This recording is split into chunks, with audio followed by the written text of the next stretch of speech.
Good afternoon. I'm Michael DeSantis. I appreciate the organizers for putting this event together.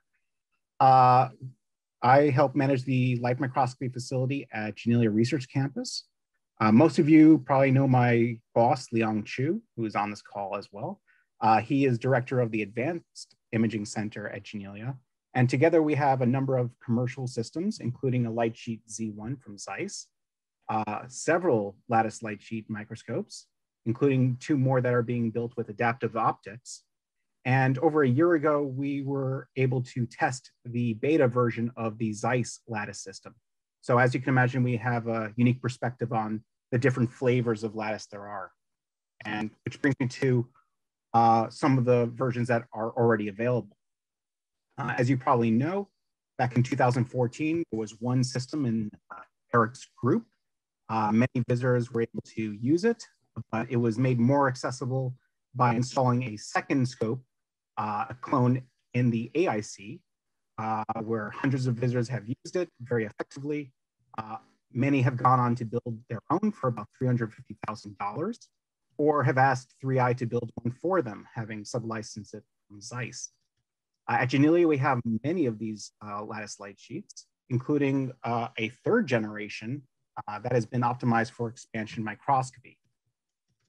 We also have a 4th generation that combines Lattice with adaptive optics. I'll talk about that later in the talk briefly.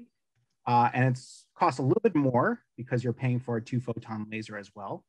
But still, I mentioned because it incorporates many of the same innovations that has gone into the Zeiss platform, which you can get for a little heftier price tag.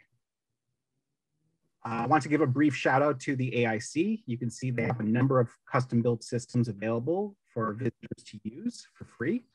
Among them is the 2nd Lattice ever built, as well as the Mosaic system, which combines Lattice with adaptive optics. It's currently under construction and will be available soon for visitors. Here's their Lattice in action, and it's still being used quite effectively to this day to generate high impact papers like the one data shown here, just published a few weeks ago.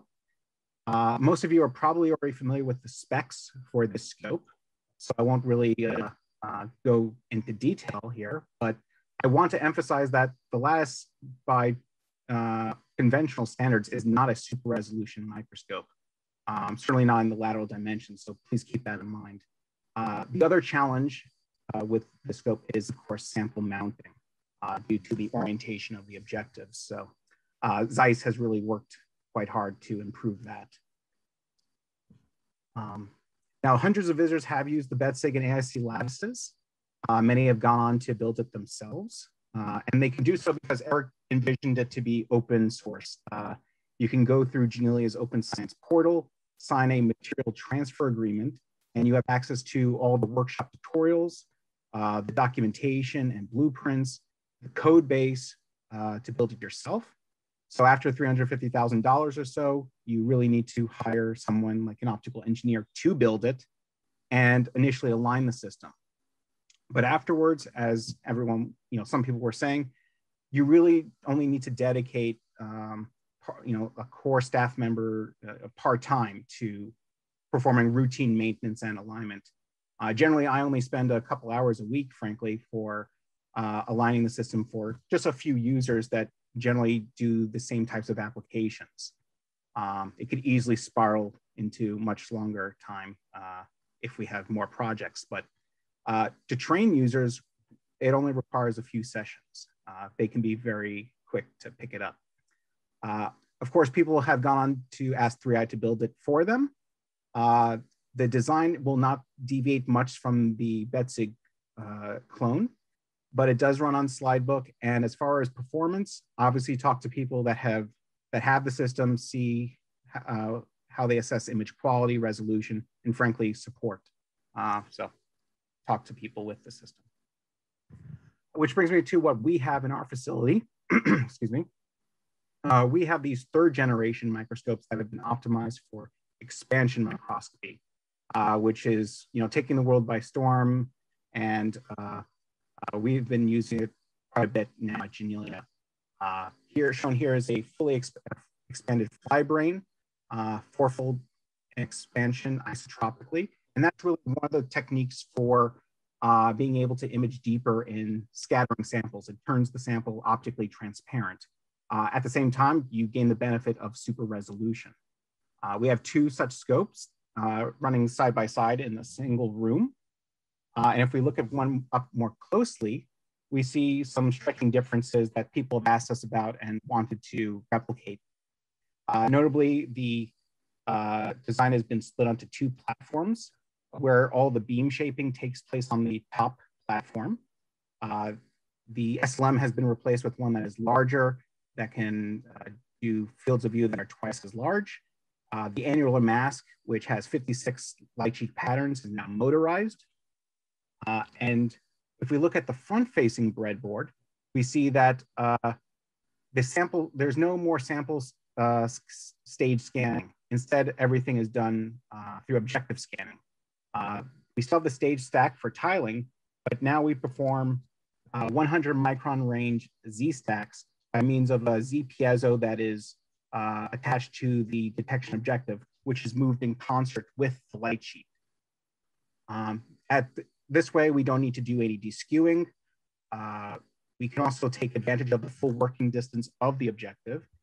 And in order to accommodate these larger samples, the bath is now deeper and motorized. So once again, no more need to lifting 20 pounds of heavy objectives. Which brings me to what types of data sets we can get on these systems. Shown here is a fully expanded flybrain acquired in roughly 1 day through a collaboration between Eric's group and Ed Boyden's at MIT. Ray and Show really pushed the limits of exposure time. They acquired this in 1 day with with millisecond exposures, which means that they were generating roughly 200 gigs per hour. And that's going to be your upper limit, more or less.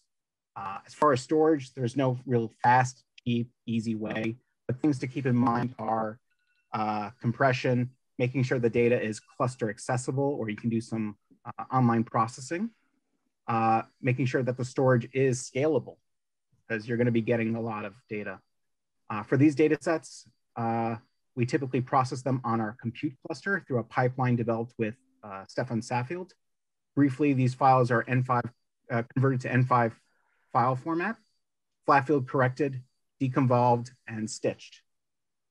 And I do want to mention there is this 4th generation scope called the Mosaic that combines Lattice Lightsheet as well as other imaging modalities with adaptive optics, which is the other way to image deeper in scattering samples.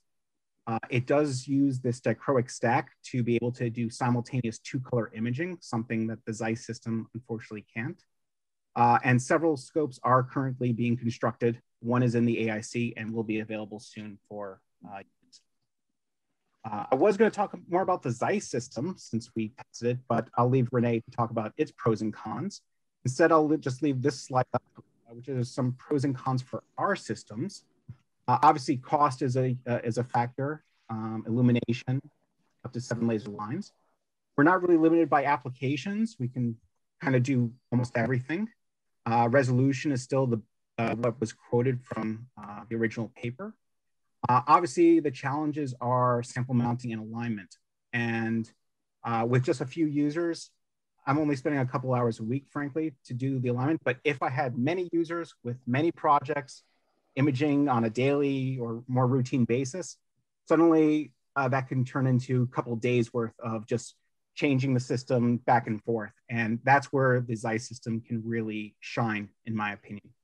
So with that, okay. I'll leave this slide up and I'm happy to answer any questions you have. Thank you.